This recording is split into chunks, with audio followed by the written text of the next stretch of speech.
មនុស្សដែលកសាងកំហុសក្មួយមិនមែនទោះបីកំហុសប៉ុណ្ណាក៏ដោយក្មួយ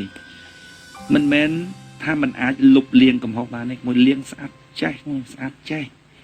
ដែលក្មួយធ្វើសុខគ្រប់បែបយ៉ាងទាំងអស់មកថាក្មួយជាពាក់លុយគេក្មួយសងមកថាក្មួយជាពាក់ 10000 ក្មួយសង 100000 ក្មួយលិតជង្គង់ថ្វាយអង្គមគេសពគ្រប់ពេលដែលក្មួយមានអារម្មណ៍ថាក្មួយបានធ្វើគ្រប់រឿងទាំងអស់លែងមានបបដិសេរីក្នុងខ្លួនណាពេលហ្នឹងក្មួយជាឆ្លាតថាក្មួយសងបំណុលគេរួចទេពេលហ្នឹងក្មួយរំដោះចិត្តបានហើយពេលដែលស្រីហ្នឹងយូរទៅអត់យល់ពីតម្លៃនៃមនុស្សដែលសារភាពកំហុសដែលយល់កំហុសក្មួយចាប់ដើមមើលឃើញពីភាពអស់តម្លៃរបស់មនុស្សស្រីហ្នឹងបាទដល់កម្រិតមួយក្មួយនឹងដឹងថាអ្វីដែលក្មួយធ្វើហើយប្រតិកម្មរបស់នាងចំពោះក្មួយមានលក្ខណៈហួសហេតុពេលនោះចិត្តរបស់ក្មួយរលាកចេញមកហ្មងនៅឥឡូវក្មួយនៅអត់ទាន់អស់ចិត្តអត់ទាន់មានអារម្មណ៍ថាហួសហេតុក្មួយចិត្តតែមានអារម្មណ៍ថាក្មួយធ្វើខុសលើគេច្រើនណាស់ក្មួយធ្វើប៉ុណ្ណឹងគេធ្វើដាក់ប៉ុណ្ណឹងមកមួយវិញនៅសំរុំនៅដល់កន្លែងមួយហ្នឹងក្មួយមានអារម្មណ៍ថាហួសហេតុម្ចាស់បំណុលដល់ពេលធ្វើហួសហេតុពេកក្មួយយើងសងគ្រប់អស់លេងយើងមានអារម្មណ៍ទៅណាក្មួយយើងមានអារម្មណ៍អស់តម្លៃក្មួយនឹងធ្វើដល់កន្លែងនោះធ្វើដល់កន្លែងនោះដល់ពេលក្មួយដល់កន្លែងនោះក្មួយអាចដកចិត្តបញ្ចេញមកបានណាពីព្រោះវាមានអារម្មណ៍ហួសហេតុវាបាត់អារម្មណ៍បបដិសេរីតែឥឡូវនៅណា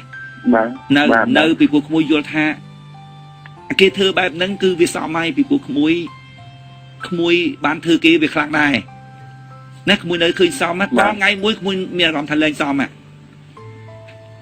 ហួសហេតុដល់ពេលហួសហេតុក្មួយដកចិត្តបានហ្នឹងហើយក្មួយគ្មានបបដិសេរីមានក្មួយសងខ្ទេចខ្ទីគ្មានសល់ទេតែពូនិយាយចឹងក៏ត្រូវដែរពូក៏តែយើងមិនធ្វើមកឲ្យគេឃើញមកគេអត់នៅក្បែរយើងទេនៅណាឆ្ងាយដាច់អង្វែងហ្នឹងពូនៅអញ្ចឹងសិនទៅមានឱកាសទៀតទៅក្មួយអ្នកសាងសមទទួលអញ្ចឹងហីវាអញ្ចឹងហីមានអ្នកសាងវាត្រូវតែអញ្ចឹងវាត្រូវតែបបាក់មានឱកាសអញ្ចឹងហីយើងអ្នកធ្វើយើងត្រូវលៀងអញ្ចឹងហីហើយចង់ទៅរកសាំងលៀងហើយចង់ទៅរកស្អីលៀងហើយមិនដឹងទេហើយអ្នកសាងវាសមតែអញ្ចឹងហី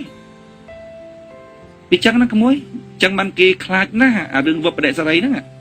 មួយឯងមនុស្សមានវបដិសេរីណាខ្លាចណាស់អាវបដិសេរីហ្នឹងទនកម្មធំសម្រាប់ជីវិតលើកលែងតែលៀងជ្រះយើងមានអារម្មណ៍ថាអូយអត់អស់ហើយប៉ុណ្ណឹងអស់ហើយវាធ្វើសពបែបយ៉ាងគេធ្វើដល់យើងវាហួសហេតុហើយមិនមែនមនុស្សសាងកំហុសហ្នឹងសិតតែអត់មានឱកាសលៀងកំហុសឯណាសិតតែអត់មានឱកាសលៀងកំហុសឲ្យជ្រះណាអាណាថាមជ្រះឲ្យមានអារម្មណ៍ថាជ្រះហើយវើយជ្រះហើយលែងមានវបដិសេរីឯងដូចម្ចាស់បំណុលហួសហេតុទេអារម្មណ៍ហ្នឹងបើឥឡូវអត់ទាន់មានទេវបដិសេរីណាក្មួយមិនមែនជាទនកម្មខាងក្រៅទនកម្មផ្លូវចិត្តខាងក្នុងដូច្នេះក្មួយរកខ្លួនឯងទៅព្រោះក្មួយអ្នកសាងដូច្នេះមានពីណាទៅជួយក្មួយមនុស្សមានវបដិសេរីខាងក្នុងណាក្មួយដូច្នេះអត់មានពីណាជួយក្មួយបានទេក្មួយធ្វើទៅទនកម្មរបស់ក្មួយសម្រាប់ជីវិតរបស់ក្មួយឲ្យរៀងឲ្យក្រោយបាទអានេះខ្ញុំរៀងហ្នឹងនិយាយចេញពីដួងពីចិត្តខាងក្នុងមកខ្ញុំញ៉ាំតែខ្ញុំនិយាយថាវបដិសេរីជាទនកម្មធំបំផុតរបស់ជីវិតពូខ្លាចណាពីក្បត់យើងអានឹងយើងគ្រាន់តែឈឺចាប់ទេដល់ពេលយើងក្បត់គេណាយើងមានវបដិសេរីណាវបដិសេរីសម្រាប់ខ្ញុំមានទំហំទោសធ្ងន់ជាងការឈឺចាប់ដែលគេក្បត់ខ្ញុំណាពូខ្លាចណាស់វបដិសេរីមួយលៀងមិនជ្រះទេពិបាករកវិធីលៀងណានឹងជាទនកម្មធំហើយពូខ្លាចបំផុតរឿងហ្នឹង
ជួបរឿង